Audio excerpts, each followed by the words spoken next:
Jean Sylvestre, un diplômé universitaire devenu militant dans les causes sociales, a connu un parcours de vie plutôt inusité. Mentionnons que tour à tour, il vécut un phénomène de lutte des classes sur l'île de Hull, enseignant la géographie en Afrique, président d'un syndicat d'ouvriers de la céramique, obtint un diplôme de machiniste, perdit son emploi à la suite d'une intervention de la GRC et fut responsable de la formation économique au Fonds de solidarité FTQ.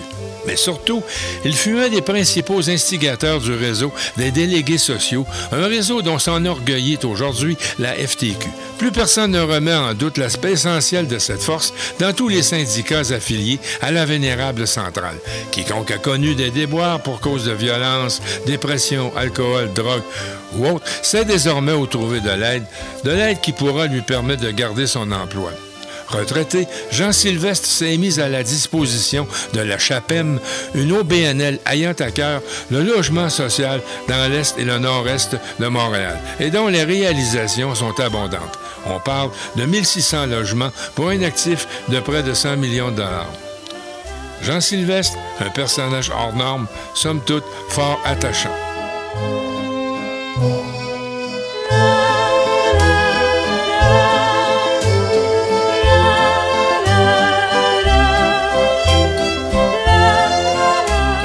Jean Sylvestre, bonjour. Salut, André. Merci de nous recevoir. Jean, on va évoquer ton passé, tout ça. Toi qui as vécu presque toute ta vie adulte en milieu populaire, en milieu de coopération, en milieu syndical surtout, c'était pas ton milieu d'origine. Non. T'es né où? À Berthierville, sur le bord du fleuve, devant les îles de Sorel. Mon père était avocat. Donc, je viens d'un milieu petit bourgeois, professionnel. Mais mon grand-père, du côté de mon père, était un agriculteur. Ah bon?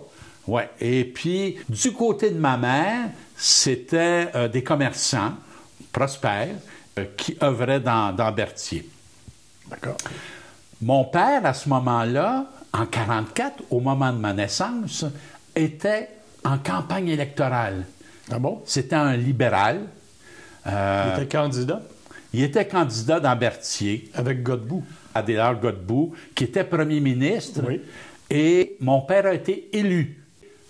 C'était Duplessis. Là, c'était le balayage. Le balayage, et Duplessis a régné de 1944 à 1959. Il faut se rappeler que c'était le Parti libéral qui était à la source des grandes politiques sociales.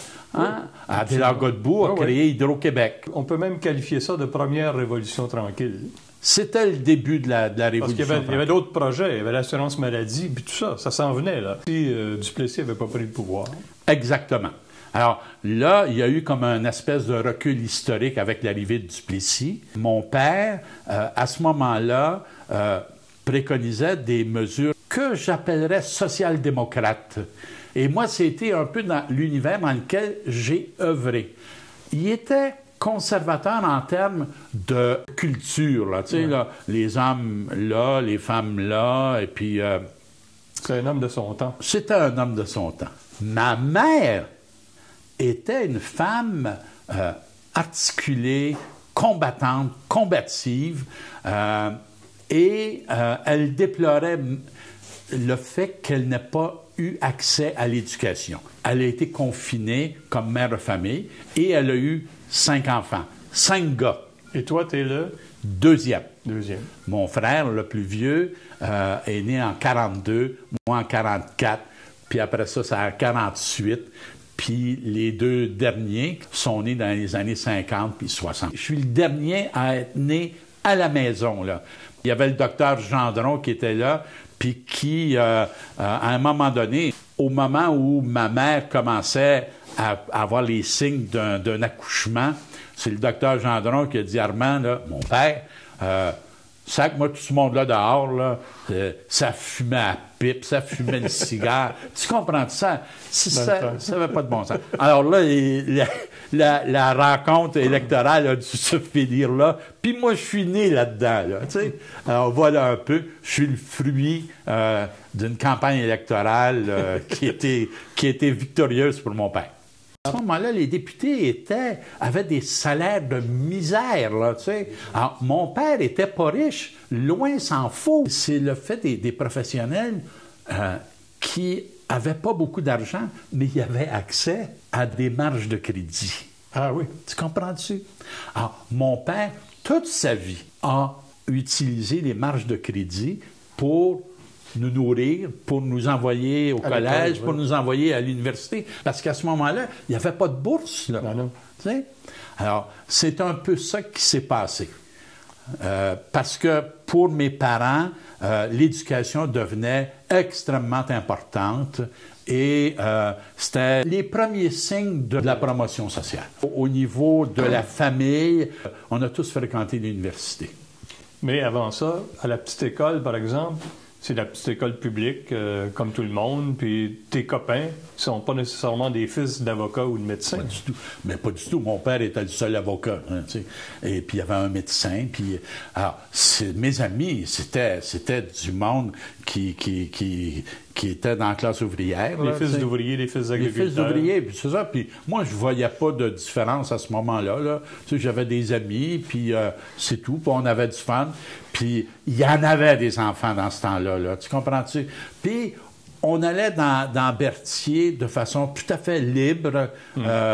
On n'avait pas de contraintes familiales. La seule chose, c'est qu'à 7 heures le soir, les enfants, mes amis, retournaient à la maison pour réciter le chapelet. Le chapelet en famille avec la radio, le cardinal léger. Oui. Jamais on a eu ça chez nous. Là, jamais. Donc... Chez vous, c'est pas une famille très pieuse? Non, pas du tout. Pas du tout. Je sentais qu'il y avait une différence, là. Ouais. Mais je n'étais pas capable de la quantifier, de la qualifier. Puis on était habillés à peu près tous pareils. Puis on mangeait à peu près toute la même affaire. Puis moi, mes parents, c'était pas l'opulence.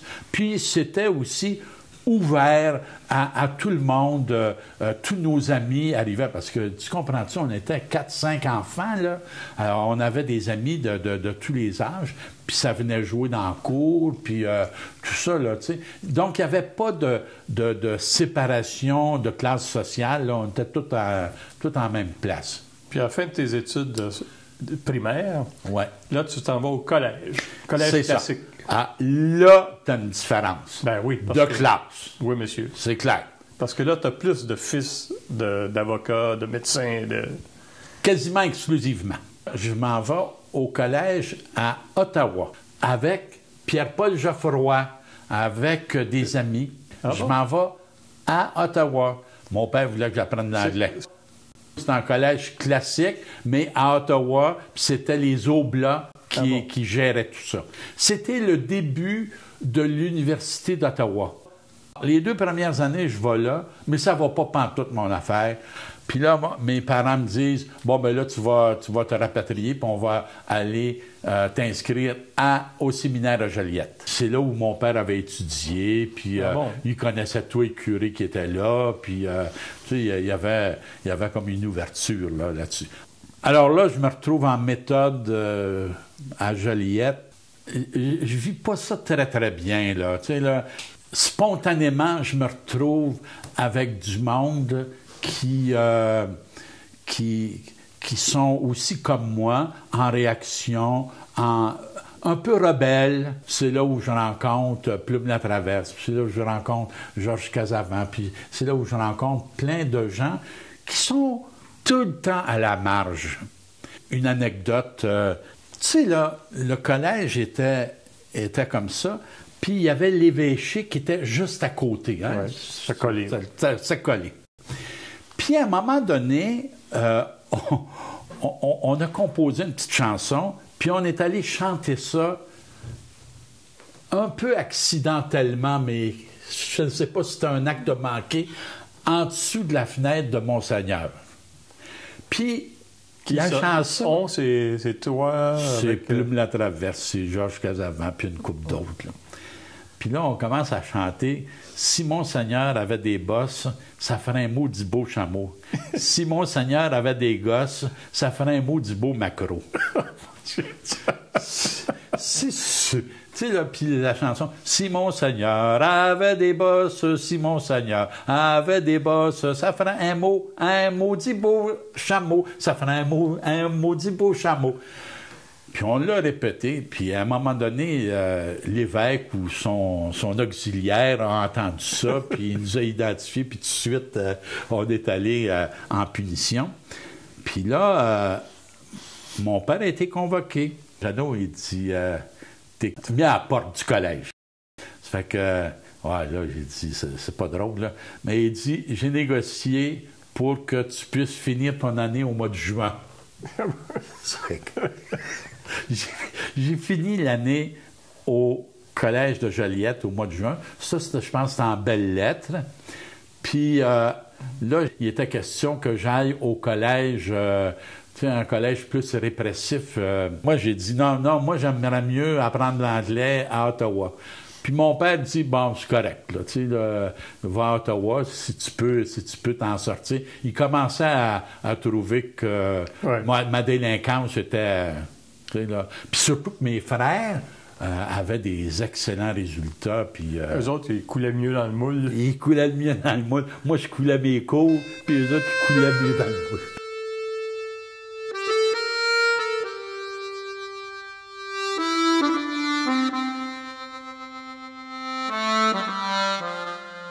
Je suis arrivé à Ottawa en préuniversitaire. C'est un système qui n'existait pas au Québec. C'est ça. Là, j'ai commencé à aimer l'école. Ouais.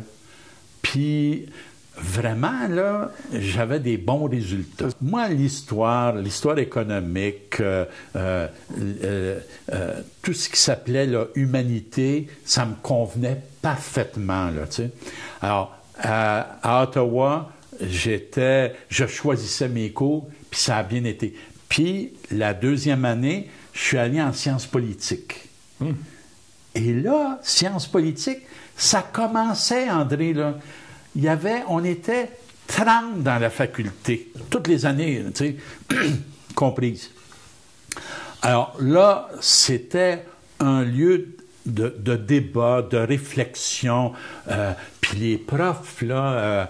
tu sais, moi, j'ai eu des séminaires avec T.C. Douglas, là, qui était le leader du NPD. Là. Oui. Tu sais, Trudeau venait faire des séminaires. Là, on est dans les années 60.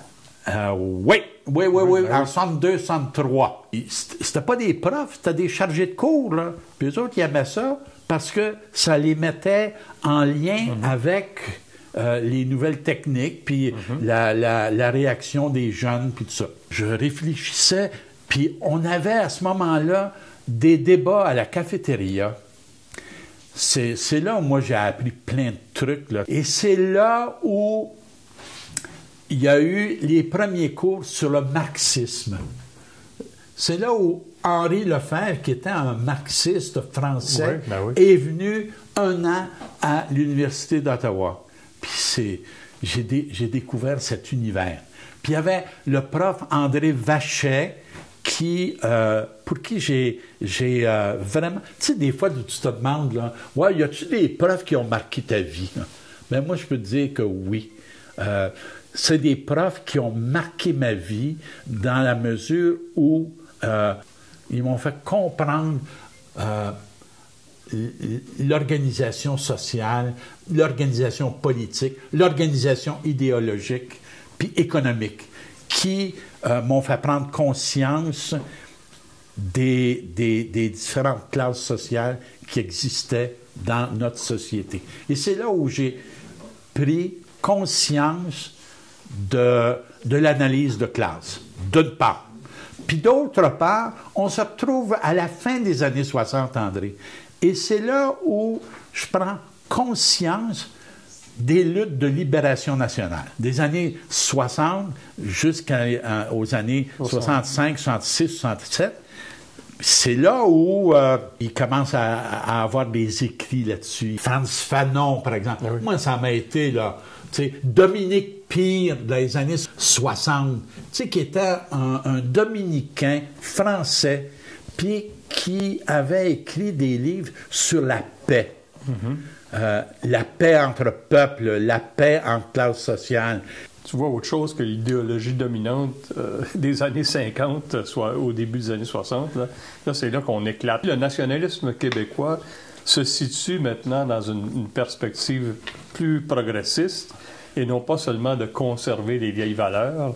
C'est plus une vision de développement et de progrès social. En 66, j'ai voté pour le Parti libéral. Ben oui. C'était l'Union nationale qui a été élue.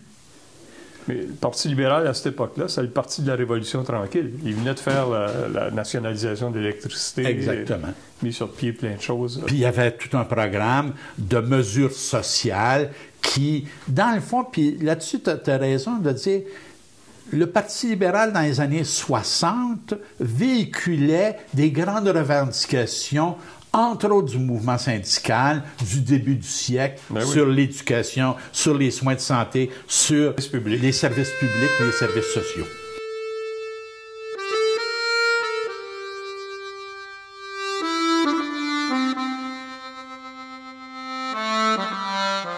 J'ai été quand même 6 ans à Ottawa. Ça s'enchaîne. Ça s'enchaîne. Mais en sciences politiques, pourquoi sciences politiques? Je savais ce que je ne voulais pas faire. C'est ça. Mais je ne savais pas ce que je voulais faire. Okay. J'avais la faculté d'histoire, ce qui me tentait beaucoup. Puis il y avait cette nouvelle porte qui s'appelait les sciences politiques, qui mènent nulle part, mais qui mène à tout. Un peu partout. Un peu partout. Puis j'ai choisi ça. J'ai commencé à étudier, à réfléchir, puis ça marchait mon affaire, là. Je te le dis, ça marchait mon affaire. J'ai comme pris goût à cette réflexion, à cette mise en commun sur le plan idéologique, et j'avançais sur 2 points. 1, l'analyse de classe. J'adhérais beaucoup au marxisme. Et deuxièmement, sur toute la question de la libération nationale. C'était les 2 pivots sur lesquels je me suis appuyé. En 68, j'étais vice-président de l'Association des étudiants de l'Université d'Ottawa. À ce moment-là, moi, j'étais lié avec des groupes communautaires de Hull qui luttaient pour la préservation de ce qu'on appelait l'île de Hull, c'est-à-dire ces maisons ouvrières qui étaient autour de l'Edématch, qui était menacée de destruction pour un projet de... Non? Non seulement qui était menacée, mais les menaces sont passées droite là, et c'était des bureaux, là, l'Edématch, là, qui était en arrière du Parlement, de l'autre côté de l'Outaouais. Ils ont fait des bureaux fédéraux. Exactement ça. Puis Edématch a été complètement rasé. Mais nous autres, on voulait, puis je me rappelle, c'était entre autres avec des pères capucins qui manœuvraient autour de la préservation de ce parc immobilier qui était, tu sais, des petites maisons là, de 20 pieds de large, puis sur 2 étages avec un toit comme ça. Hein, tu te rappelles de ça? Ben oui, j'ai vécu. Tu sais, quasiment les maisons allumettes, là. Puis c'était quand même un lieu privilégié pour la classe ouvrière. Et on a complètement... C'est ça. Ça, c'était ma première lutte sociale, dans le fond. Puis j'ai appris énormément là-dessus, là, tu sais. Puis là, je me disais, ça apprécie.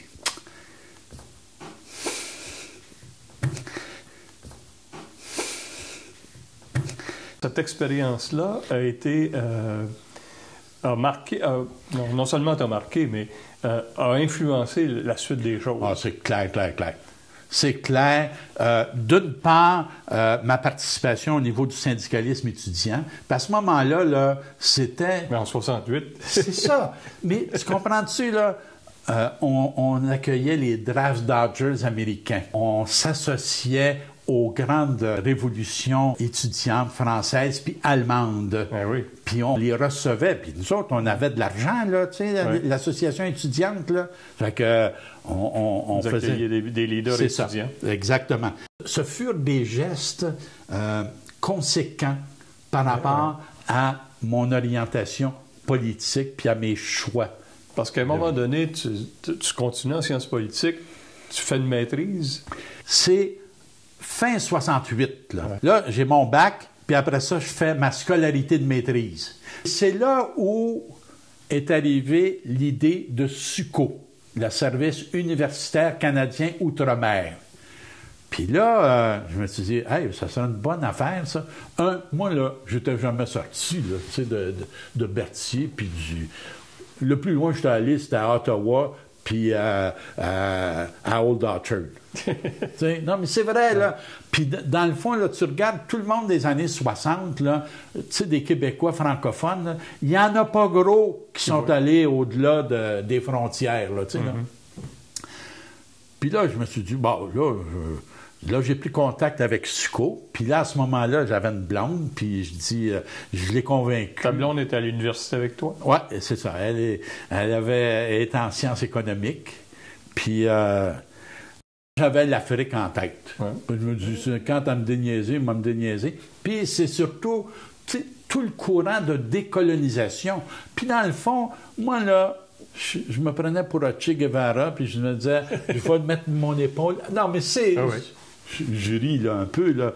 Mais il y avait ça, là, mettre l'épaule à la roue de la décolonisation. Fait que Suco, il m'a accepté à bras ouverts, là, tu sais. Et ta blonde aussi. Et ma blonde aussi. Mais il y a un poste pour un économiste à l'Université d'Abidjan.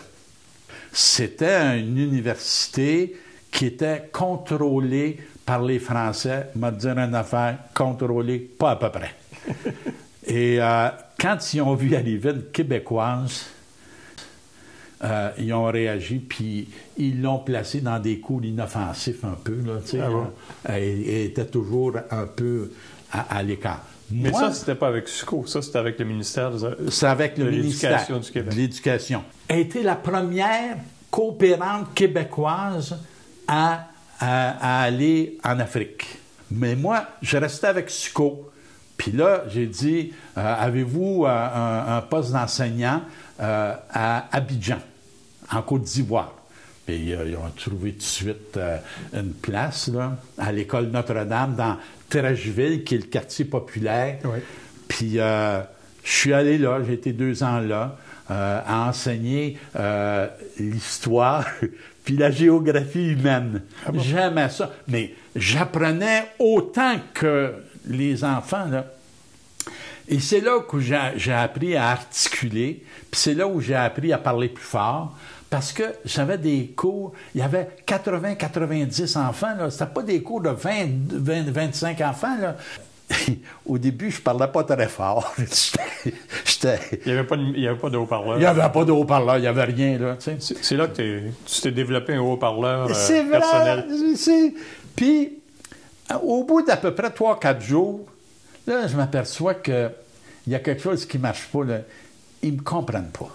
Puis là, je demande, à un moment donné, tu comprends? Ah, monsieur, là, je comprends rien, là. Je comprends rien. Vous parlez, puis je comprends rien. Ça fait que là, je me suis aperçu que il fallait que j'articule, que j'ouvre mes A, puis là, peu à peu, ça a fonctionné, là. Puis tu as gardé ça? J'ai gardé ça. Puis, au bout de 2 ans, Diane et moi, on s'est dit, hey, est-ce qu'on reste ou on retourne? Puis on avait vu que les gens qui étaient restés en Afrique plus longtemps avaient de la misère à revenir. Puis à se réintégrer. Oui, c'est ça. Puis d'autant plus que il se passait des choses au Québec en même temps. Mais ça, tu sais. Ça fait qu'en 71, on a décidé de revenir. au bout de 2 ans. Là. Ça fait que c'est ça. Puis, Diane, elle a fini sa maîtrise en sciences économiques. Puis moi, j'ai trouvé une job au Centre de recherche en politique sociale, qui était à McGill. C'était sur les coopératives ouvrières de production. Tu sais, dans les années 71, 72, 73, là, c'était un mouvement. Puis que moi, là, je trouvais ça vraiment extraordinaire. C'est le contrôle ouvrier sur leur propre production. C'est ça. Alors, ça, ce modèle-là me convenait. Puis, j'ai travaillé beaucoup avec ces coops ouvrières de production, que ce soit en Abitibi, à Gatineau, à Longueuil, à Québec. En Abitibi, c'est l'expérience de Guyenne? Ben oui, la petite Russie, là, tu sais. Puis c'était vraiment un idéal pour moi, là. J'ai travaillé 2 ans à peu près, 1 an et demi, 2 ans. Au bout du compte, Victor Lapalme, qui était au Centre de formation populaire... Que tu avais connu à Ottawa. Que j'avais connu à Ottawa. Il était au CFP, puis il dit « Ça te tente-tu de venir? On a besoin de quelqu'un pour le secteur communautaire. » Donc, j'ai travaillé jusqu'en 75 au CFP. J'étais formateur au niveau de l'ADDS, l'Association de défense des assistés sociaux, puis aussi au niveau des coopératives alimentaires. Puis il y a eu des incursions en milieu syndical, et qui privilégiaient beaucoup la CSN. Moi, j'ai donné des cours sur les politiques sociales à la CSN.